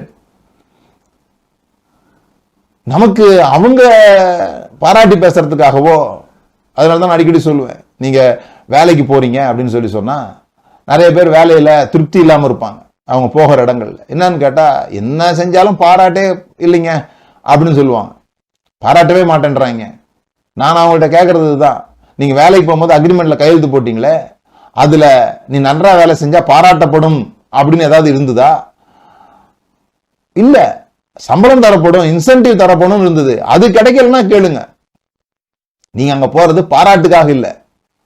சோ நீங்க இன்சல்டடா ஃபீல் பண்ண வேண்டிய அவசியம் இல்லை. நீங்க எதுக்காக போனீங்களோ அது உங்களுக்கு கிடைச்சதுன்னா நீங்க இன்சல்டடா ஃபீல் பண்ண வேண்டியது இல்லை. ஏன்னா நீங்க எப்பெல்லாம் இன்சல்டடா ஃபீல் பண்றீங்களோ அப்பெல்லாம் நீங்க வந்து அற்புதங்களை அல்லது உங்களுடைய கண்கள் திறக்கப்படுவதற்கான வாய்ப்பை நீங்க இழந்து போயிடுவீங்க. டிட்டர்மினேஷன் பண்றாரு. நாய்க்குட்டிகளுக்கு எடுத்து போடுகிறத நல்லதல்லன்னு சொன்ன உடனே அந்த அம்மா சரிதான் ஆண்டவரே அப்படின்ட்டு போயிருந்தாங்கன்னு சொன்னா, அவங்களுக்கு அவங்க மகளுடைய சுகத்தை விட இவர் பேசின விதம் அவங்களை அதிகமாக ஹர்ட் பண்ணியிருந்ததுன்னா அன்றைக்கு அவங்களுடைய அற்புதங்களை இழந்திருப்பாங்க. காரியம் நடக்குதா அப்படின்னு பார்க்கிற கலை அவங்களுக்கு இருந்திருக்குது. அவங்க உடனே என்ன சொல்றாங்க, உண்மைதான் சரிதான், ஆனா பிள்ளைங்க கீழே போடுறத நாய்க்குட்டிகள் சாப்பிடுமே அப்படின்னாங்க பாருங்க. இவர் அசந்துட்டார். இவர் என்ன சொல்றாரு, இஸ்ரவேலர்களுக்குள்ளும் இப்படிப்பட்ட விசுவாசத்தை நான் பார்த்தது இல்லை அப்படின்ட்டு இம்மிடியட் ஹீலிங் அங்க நடக்குது. இந்த குருடனுக்கும் அதான் நடந்திருக்குன்னு நினைக்கிறேன். இவன் தாக்கு பிடிக்கிறானா, இவனுக்கு உண்மையாகவே இது தேவைப்படுதா அப்படின்றத பாக்குறாரு பாருங்க. துப்புறாரு, துப்பிட்டு கை வைக்கிறார். அவன் மேல் கைகளை வைத்து எதையாகிலும் காண்கிறாயா என்று கேட்டார். இது வேற. ஏன் இவருக்கு தெரியாதா நம்ம செஞ்சா உடனே அவனுக்கு கண்ணு தெரிஞ்சிரும்னு? இவருக்கு இயேசு கிறிஸ்து ஒரு முறையாவது இதுக்கு முன்னாலேயோ இதுக்கு பிறகோ 2 முறை ஜெபம் பண்ணியிருக்காரா? இதுக்காகவாது லாசருவை பார்த்து எழுந்து வா அப்படின்னு சொல்லிட்டு, என்னடா இன்னும் வரலையா, கொஞ்ச நேரம் பார்த்துட்டு மறுபடியும் லாசருவே சொன்னது கேக்குதா, எழுந்து வா அப்படி சொன்னாரா? பணத்தை தொடும் பொழுதோ கூப்பிடும் போதோ கூட ஒரு முறை செய்த தேவன் இங்க இவனை கைகளை வைத்த பிறகு இவனை பார்த்து கேட்கிறாரு, நீ எதையாவது காண்கிறாயா அப்படி கேட்கிறாரு. இது அவர் தெரிஞ்சுக்கிறதுக்காக இல்ல, அவன் தெரிஞ்சுக்கிறதுக்காக, அவனுடைய ஆழத்தை அவன் பெற்றுக்கொள்ள விரும்புகிற ஆழத்தை புரிந்து கொள்வதற்காக அவன் பார்க்கறான். அவன் பார்த்துட்டு ஏதோ ஷேடிங்கா தெரியுது, கொஞ்சம் கொஞ்சம் தெரியுது. நமக்கு அப்படிதான். ஆதியாகமம் ஒண்ணு தெரிஞ்சாலே எல்லாம் தெரிஞ்ச மாதிரி தான். நமக்கு கொஞ்சம் தெரிஞ்சிட்டாலே எல்லாம் தெரிஞ்ச மாதிரி, தெளிவா தெரிஞ்ச மாதிரி யோசித்துப்போம் இல்லையா? நம்ம எல்லாருமே ப்ராசஸ்ல தான் இருக்கிறோம். நம்ம எல்லாருமே நமக்கு முன்னால ஒரு போர்டு தொங்குற, நம்ம கழுத்துல ஒரு போர்டு தொங்குற மாதிரியான ஒரு கற்பனை இருந்தா நல்லது. Work in progress. there is no finished product, work in progress. நான் அதை புரிந்து கொண்டு மற்றவர்களுக்கு சொல்லிக் கொடுத்தா பரவாயில்ல, எனக்கு என்னமோ எல்லாம் தெரிஞ்சிட்ட மாதிரி நான் நினைக்கும் போது அதான் பிரச்சனை. அப்ப நான் இன்னும் எனக்கு தெளிவா தெரியாமலே குருடனுக்கு குருடன் வழிகாட்டுகிறது போல ஆயிடும் அந்த பிரச்சனை. நீங்க எல்லாம் தெரிஞ்ச பிறகுதான் அடுத்தவங்களுக்கு பாடம் நடத்தணும் அப்படின்னா, நானும் இது வரைக்குமே பாடம் நடத்தியிருக்க முடியாது. ஏன்னா எனக்கு எல்லாம் தெரியாது. நான் சரியான பிறகு, நான் எதை போதிக்கிறேனோ அதை ஃபுல்லா பிராக்டிஸ் பண்ண பிறகுதான் நான் மற்றவங்களுக்கு கத்துக் கொடுக்கணும்னா, நான் மறிக்கிற வரைக்கும் அது முடியாதுன்னு தான் நினைக்கிறேன். ஆனா ஏன்னா இதை தெரிந்து கொண்டே, இதை அறிந்து கொண்டவனாக நானும் ஒர்க் இன் ப்ராக்ரஸ்ல தான் இருக்கிறேன். தேவன் என்றையும் பினிஷ்டு பண்ணல, இன்னும் வேலை செய்து கொண்டிருக்கிறார். நீ என்னத்தை காண்கிறாய் என்று என்னையும் கேட்டுக்கொண்டிருக்கிறார். அப்போ அவன் என்ன போல இருந்திருந்தானா என்ன நினைச்சிருக்கலாம்? இது வரைக்கும் ஒண்ணுமே தெரியாம இருந்தது, இன்னைக்கு ஏதோ தெரியுது. ஏதோ தெரியும் போது இதுக்கு மேல எங்க இவர்கிட்ட கேட்க? இப்ப எனக்கு கண்ணு தெரிய ஆரம்பிச்சிருச்சு ஆண்டவரே, தெரியுது, ஏதோ தெரியுது. ஓகே, கொஞ்சம் கொஞ்சமா சுகமாயிடும் நினைக்கிறேன். போதும் என்ற மனமே பொன் செய்யும் மருந்து அப்படிலாம் எதையாவது நம்பி அவன் போகல. அவனுக்கு இப்போ தர்ஸ்ட் அதிகமாயிடுச்சு. தேவன் தர விரும்புகிறதுல இருந்து கீழாக செட்டில் ஆகணும் அப்படிங்கிற எண்ணத்துல இருந்து அவன் விடுதலை ஆயிட்டான். நம்மள நிறைய பேருக்கு அந்த எண்ணம் தான் நம்மளை முன்னேறி போக விடாம தடுக்குது. தேவன் நமக்கு செய்ய நினைத்திருக்கிற எல்லாம் நமக்கு வேண்டும் என்ற அந்த ஆசை நிறைய பேர் இருக்க மாட்டேங்குது. ஏதோ கிடைச்ச வரைக்கும் போதும். அதான் பவுல் எபேசியர் 1:19 பேசும்போது, உங்களை அழைத்ததினாலே உண்டாயிருக்கிற நம்பிக்கை அப்படின்னு சொல்லியிருக்குது. உங்களை அழைத்ததினாலே உண்டாயிருக்கிற நம்பிக்கை, அப்படி the hope of his calling. அது என்னமோ நமக்கு நம்பிக்கை இல்லை, அவரு எதற்காக நம்மை அழைத்தார் என்பதை நாம புரிந்து கொள்ளுகிறதுனால நமக்கு உண்டாகிற நம்பிக்கை. இதைதான் இந்த உலகத்துல நான் செய்யும்படி தேவன் என்னை உண்டாக்கி இருக்கிறார் அப்படிங்கிற பார்வை நமக்கு வந்துருச்சுன்னா. ஏன்னா நம்ம நிறைய பேர் தேவன் எதற்காக நம்மளை உண்டாக்கினாரோ அதை நம்ம செய்யல. நமக்கு எது வருதோ அதை நம்ம செஞ்சிட்டு இருக்கிறோம். எது நமக்கு கிடைச்சதோ அப்படித்தானே. நாம ஒரு வெல்டராகவோ ஒரு கார்பெண்டராகவோ நம்ம ஒரு வேளை தேவனால் உண்டாக்கப்படாமல் இருந்திருக்கலாம். ஆனா அது நான் செய்யறேன், அது வருது, அதனால அதுல எனக்கு சம்பளம் கிடைக்குது, அதனால நான் எனக்கு இந்த ஆசிரியர் தொழில் எனக்கு அதுதான் என் மார்க்கு கிடைச்சது, உடனடியாக எனக்கு வேலை கிடைக்கும், அதுதான் ஆப்ஷன் இருந்தது, நிறைய வேலை கிடைக்கிறதுக்கு வாய்ப்பு அதுல தான், அதனால நான் அதுல சேர்ந்தேன் அப்படி சொல்றோம். நாம் அவர் எதற்காக நம்மளை உண்டாக்கினாரோ அதை பார்க்க உங்களுக்கு பிரகாசமுள்ள மனக்கண்கள் உண்டாகணும் அப்படின்றது தான் பவுலுடைய ஜெபம். சில சமயம் நம்ம சமைக்கவே தெரியாதவங்க சமைக்க போயிட்டு ஏதோ சாப்பிட்ற மாதிரி செஞ்சுட்டாங்கன்னா அது பெரிய சக்சஸ் இல்லையா? அந்த மாதிரி வாழ்க்கையில ஏதோ ஒன்று நமக்கு தெரிஞ்சிட்டதுனால நம்ம சக்சஸ் நினைச்சுக்கிறோம். ஆனா ஆண்டவனை பார்த்து கேட்கிறாரு, பாருங்க, உங்களுடைய வெளி வாழ்க்கை நீங்க என்ன பாக்குறீங்க அப்படின்றத எப்படி சொல்றீங்கன்னா உங்க உள் வாழ்க்கை மூலமா தான் சொல்றீங்க. அதை தான் நம்ம இங்க பாக்குறோம் அடுத்து சொல்ற பதில்ல. நீங்க நல்லா இதுல புரிந்து கொள்ள வேண்டியது, ஏன் இதை நான் நிதானமா சொல்றேன் அப்படின்னு சொன்னா, நீங்க புரிந்து கொள்ள வேண்டியது, இயேசு கிட்ட கூட்டு வர்றாங்க. இயேசு அவனை கிராமத்திலிருந்து வெளியே கொண்டு போயிட்டாரு.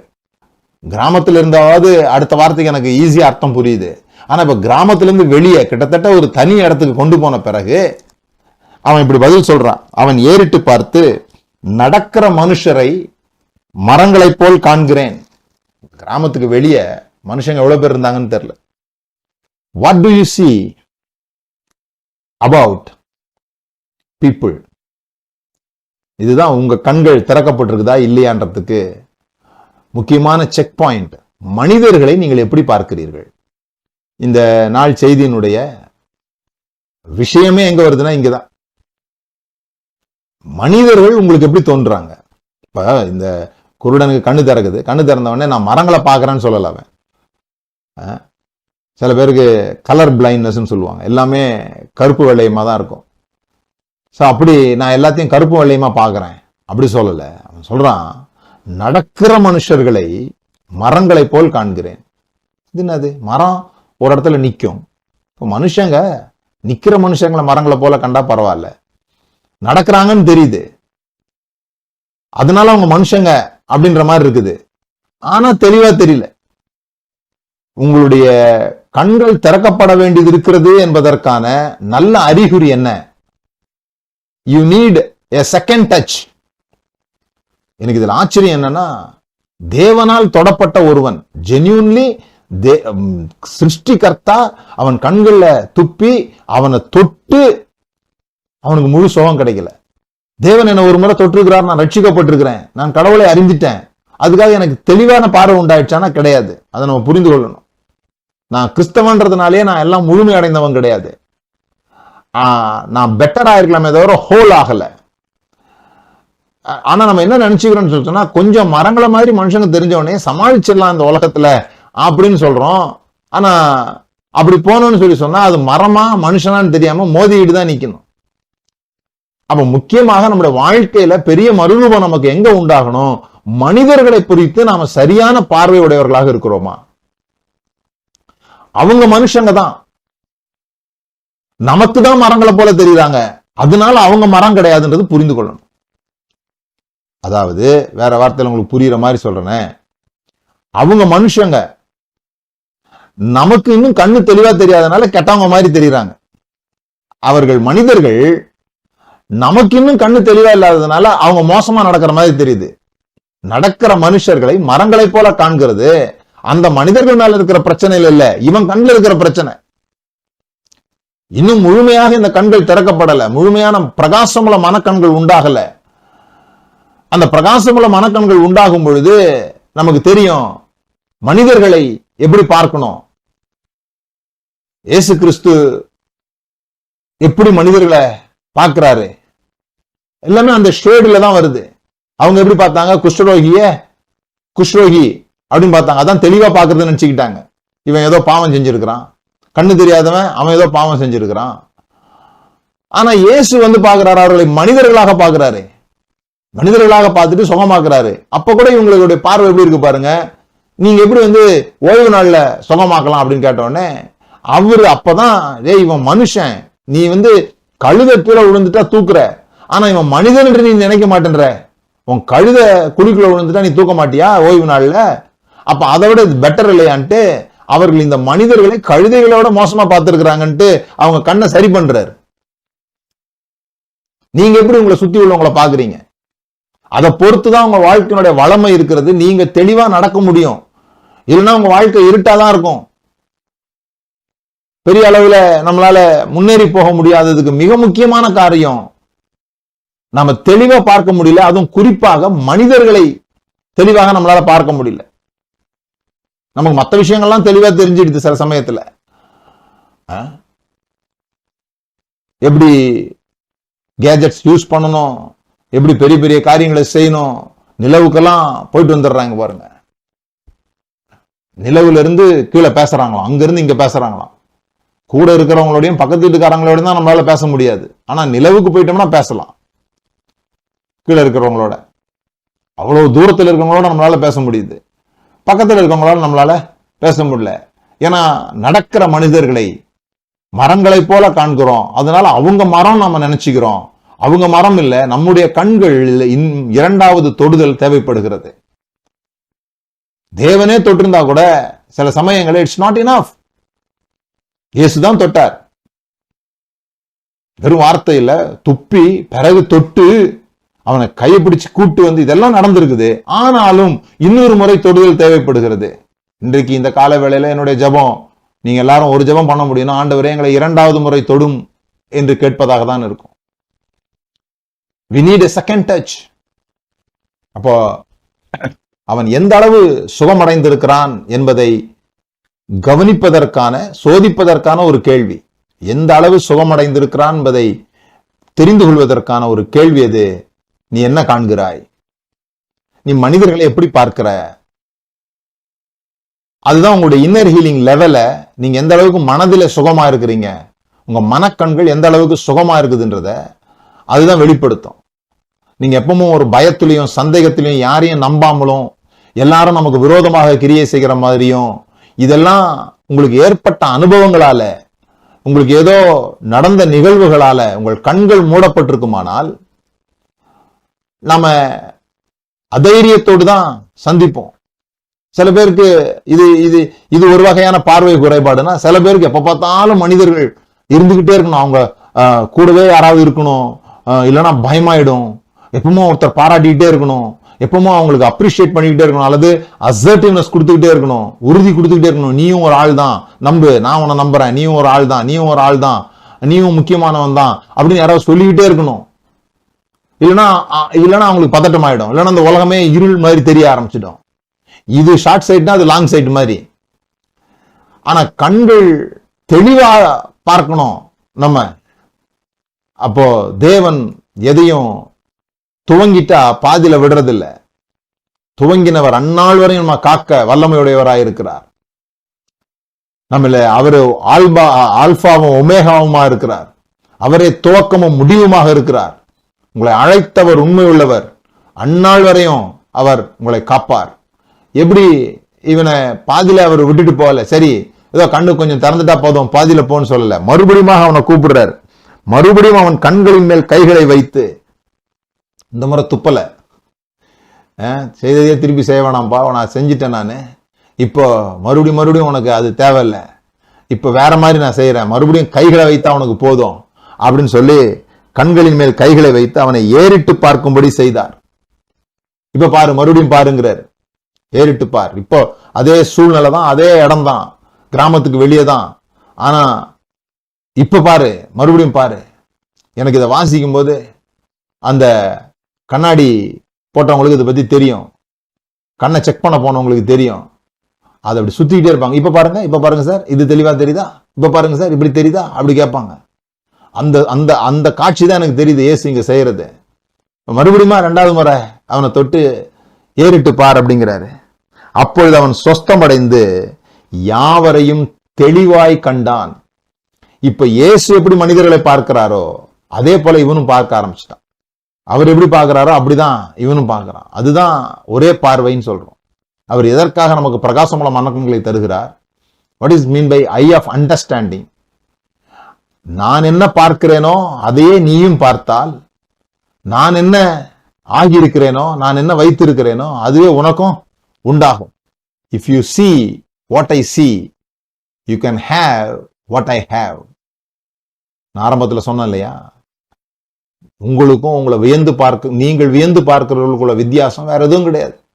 நம்ம எல்லாரும் மனிதர்களுக்குரிய எல்லா பலவீனமும் பலமும் எல்லாருக்கும் இருக்கிறது போல நீங்கள் வியந்து பார்க்கிறவர்களுக்கும் இருக்குது. உங்களுக்கு இருக்கிற அதே பிரச்சனை அவங்களுக்கும் இருக்குது.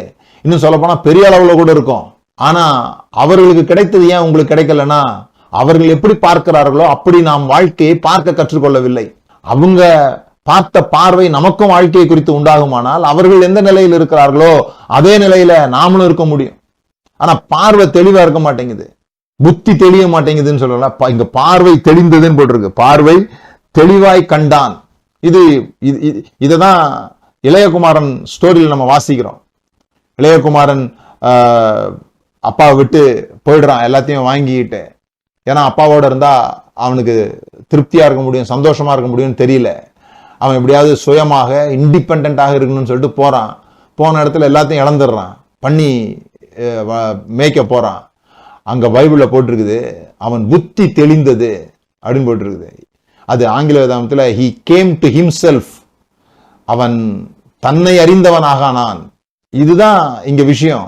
நாம தூங்கி கொண்டு நடக்கிறவர்களை போல இருக்கிறோம், நாம யாருன்னு தெரியாதவர்களாக இருக்கிறோம். அதனாலதான் எபேசியர் 1வது அதிகாரம் 19வது வசனத்தை திரும்ப திரும்ப நான் சொல்றேன். அதுல உள்ள வார்த்தையை நம்முடைய ஜெபமாக மாற்றணும். அதுல என்ன சொல்லியிருக்கு? தாம் நம்மை அழைத்ததினாலே நமக்கு உண்டாயிருக்கிற நம்பிக்கை என்னதென்றும், பரிசுத்தவான்களிடத்தில் தமக்கு உண்டாயிருக்கிற சுதந்திரத்தினுடைய மகிமை, அவர் எனக்குள்ள என்னவெல்லாம் இன்வெஸ்ட் பண்ணிருக்கிறாரு அப்படிங்கிறத பார்க்கிற அந்த பார்வை. நம்ம நிறைய நேரத்துல இந்த பார்வை இல்லாத போது மற்றவங்களெல்லாம் பிக்ஸ் பண்ண போயிடுறோம், நம்ம மற்றவங்களெல்லாம் சரி பண்ண போயிடுறோம்.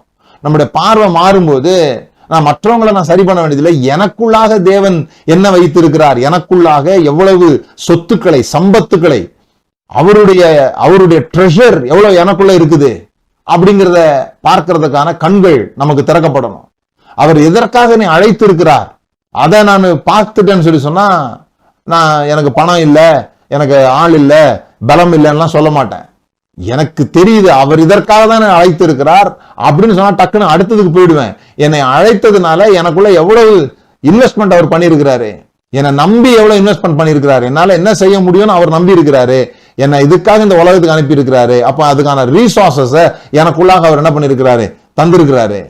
அது மாத்திரமல்ல, தாம் கிறிஸ்துவை மரித்தோரிலிருந்து எழுப்பி அவரிடத்தில் நடப்பித்த தமது பலத்த சத்துவத்தின் வல்லமையின்படியே விசுவாசிக்கிறவர்களாகிய நம்மிடத்தில் அவர் என் மூலமாக என்ன செய்ய முடியும் அப்படிங்கிறத நான் விசுவாசிச்சிட்டேன்னா, அவர் என் மேல இன்னும் எவ்வளவு இன்வெஸ்ட் பண்ண முடியுமோ அவ்வளவு இன்வெஸ்ட் பண்ணி, ஏன்னா என்னுடைய விசுவாசம் அதிகமாக அவருடைய இன்வெஸ்ட்மெண்ட் அதிகமாகுது. காண்பிக்கும் தம்முடைய மகா வல்லமையின் மகா மேன்மையான மகத்துவம் என்னதென்றும் நீங்கள் அறியும்படிக்கு அவர் உங்களுக்கு பிரகாசமுள்ள மனக்கண்களை கொடுக்க வேண்டும் என்று வேண்டிக் கொள்கிறேன். இது இன்றைக்கு என்னுடைய ஜெபம். நம்ம எல்லாரும் சேர்ந்து இதற்காக தான் ஜெபிக்க போறோம். ஆண்டவரே, எங்களை 2வது முறை தொடும். அதுல முக்கியமா 2 விஷயம். ஒன்று, எனக்குள்ள என்ன இருக்குதுன்னு நான் கண்டுபிடிக்கணும். 2வது, நான் மற்றவர்களை பார்க்கும் பொழுது அவர்களை மரங்களைப் போல அல்ல, அவர்களை தவறாக புரிந்து கொள்ளுகிற அந்த கண்கள் பாதி திறந்த மாதிரியா இருக்குது, ஷேடிங்ல எனக்கு தெரியுது, தெளிவாய் பார்க்கிற கண்கள் எனக்கு உண்டாகட்டும். எப்போ நான் தெளிவா பார்க்க முடியும்? எனக்கு உள்ளாக சுகம் நடக்கும்போது, என்னுடைய பழைய காயங்களில் இருந்து, பழைய அனுபவங்களில் இருந்து, மிந்தி எனக்கு மற்றவங்க செஞ்ச துரோகங்கள்ல இருந்து, அந்த கண்ணாடியின் வழியாகவே மனுஷங்கன்னா கேர்ஃபுல்லா இருக்கணும் அப்படின்னு சொல்லி பயத்தோட நம்பிக்கையின்மையோடு கூட, இவங்கெல்லாம் நமக்கு துரோகம் தான் பண்றாங்க, இவங்கெல்லாம் நமக்கு எதிராக தான் இருக்கிறாங்க, இப்படிப்பட்ட பயங்களிலிருந்து நாம் விடுதலையாகி தெளிவாய் பார்க்கிற கண்களை தேவன் நமக்கு தந்தருள்வாராக. ஒருவேளை நீங்க ரட்சிக்கப்பட்ட ஒரே காரணத்தினால நீங்க நல்லாயிட்டீங்கன்னு அர்த்தம் கிடையாது. நிறைய காரியங்கள்ல நம்ம பெட்டரா இருக்கிறோம், நாம இன்னும் ஹோல்னஸ்குள்ளாக போகணும். தேவனுடைய கரம் ஒரு முறை நம்மளை தொட்டுச்சுன்னா பாதியில் அவர் விட்டுட்டு போறவர் இல்லை, அவர் 2ஆம் முறையும் நம்மை தொட ஆயத்தமா இருக்கிறார். இதை செஞ்ச பிறகு அவர் சொல்றாரு 26ல, பின்பு அவர் அவனை நோக்கி, நீ கிராமத்தில் பிரவேசியாமலும் கிராமத்தில் இதை ஒருவருக்கும் சொல்லாமலும் இரு என்று சொல்லி அவனை வீட்டிற்கு அனுப்பிவிட்டார். இவன் வீடு கிராமத்தில் இல்லை போல் இருக்கு. ஆனா அவர் அங்க என்ன சொல்ல வர்றாருன்னா, எங்கிருந்து உன்னை நான் வெளியே கொண்டு வந்தனோ அந்த இடத்துக்கு நீ திரும்பி போகாத, எந்த சூழ்நிலையிலிருந்து உன்னை நான் வெளியே கொண்டு வந்தனோ அந்த சூழ்நிலைக்குள்ள நீ திரும்பி போகாத. நீ எந்த டைரக்ஷன்ல வேணா போ, முன்னால போ, சைட்ல போ, எங்க வேணா போ, பின்னால மட்டும் நடக்காத, திரும்ப போகாத அந்த இடத்துக்கு. Don't move backwards. நீங்க எந்த டைரக்ஷன் வேணா பயணம் பண்ணுங்க, பேக்வர்டா பயணம் பண்ணாதீங்க. அப்போ உங்களுடைய பார்வை தேவன் எப்படி தந்திருக்கிறாரோ, தேவன் பார்க்கிறது போலவே, அதுதான் eyes of understanding. Eyes of அண்டர்ஸ்டாண்டிங்னா தேவன் எப்படி பார்க்கிறாரோ அதே போல பார்க்க கற்றுக்கொள்வது, அதே போல பார்க்க நம்மளை டிசிப்ளின் பண்ணி கொள்வது. இது ஏதோ இயல்பாக வந்து விடுகிற ஒரு விஷயம் அல்ல. நாம கண்கள் தெளிவான பிறகும் திரும்பி போகாமல் நம்மளை டிசிப்ளின் பண்ணிக்கணும். அப்படி டிசிப்ளின் பண்ணும்போது எந்த மாதிரியான கிரிட்டிக்கல் சிச்சுவேஷன்ஸ் வந்தாலும் கூட எப்படி நான் பார்க்க வேண்டுமோ அப்படி தேவன் எப்படி இந்த காரியங்களை பார்ப்பாரோ, தேவன் எப்படி இந்த காரியங்களை புரிந்து கொள்வாரோ, தேவன் எப்படி இந்த காரியங்களை பார்த்து நகைப்பாரோ, தேவன் எப்படி மறுபடியும் இதை தூக்கி கட்ட முடியும் என்று நினைப்பாரோ அதை என்னாலும் பார்க்க முடியும். அப்படிப்பட்ட கண்கள் உங்களுக்கு உண்டாவதாக, கண்கள் தெளிவடைவதாக, கண்கள் திறக்கப்படுவதாக என்று சொல்லி நான் ஜெபிக்கிறேன். நாம் ஜெபிக்கலாமா? பிதாவே, இயேசுவின் நாமத்தினால இந்த நாளுக்காக உமக்கு நன்றி. எங்களுடைய கண்கள் திறக்கப்பட்டிருக்கிறது, ஆனால் இன்னும் எங்களுக்கு தெளிவா பார்க்க முடியல. இன்னும் மனிதர்களை நாங்கள் பார்க்கும்போது தப்பு தப்பா புரிந்து கொள்கிறோம். இவங்களாலதான் எங்களுக்கு பிரச்சனை நாங்க நினைக்கிறோம், இவங்க எங்க வாழ்க்கையில இல்லைன்னா ரொம்ப நல்லா இருக்கும்னு நாங்க நினைக்கிறோம்.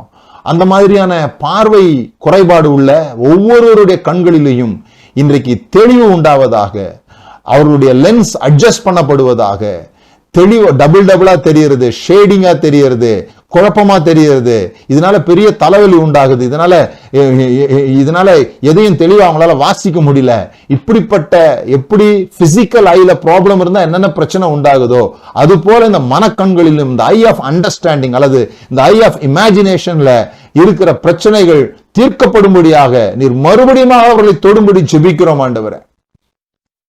இரண்டாவது தொடுதல் உண்டாவதாக, எங்கள் ஒவ்வொருவருக்கும் இரண்டாவது தொடுதல் உண்டாவதாக என்று சொல்லி ஜெபிக்கிறேன். நீர் தொடுகிறபடினால் ஸ்தோத்திரம். நீர் ஆரம்பித்ததை முடிய பண்ணுகிறவராயிருக்கிறீர். நீரே துவக்கமும் முடிவுமாயிருக்கிறீர், ஆதியும் அந்தமுமாயிருக்கிறீர், அல்பாவும் ஒமேகாவுமாயிருக்கிறீர். ஆகவே அந்த முடிவை, தெளிவை நீர் எங்களுக்கு தரும்படியாக ஜெபிக்கிறோம். இயேசுவின் நாமத்தினால் பிதாவே, ஆமென்.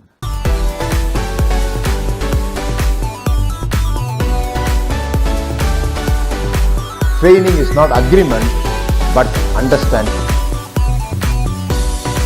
உலகத்தில் அநேக கொலைகள் நடைபெற்றிருக்கிறது கடவுள் என்கிற பெயரால்.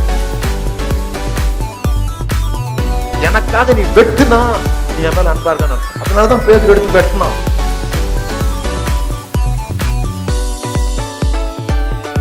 இந்த சிந்திக்க தூண்டுறதுனாலதான் பரிசேயர்களுக்கு அவர் மேல அவ்வளவு கோபம் வந்துச்சு.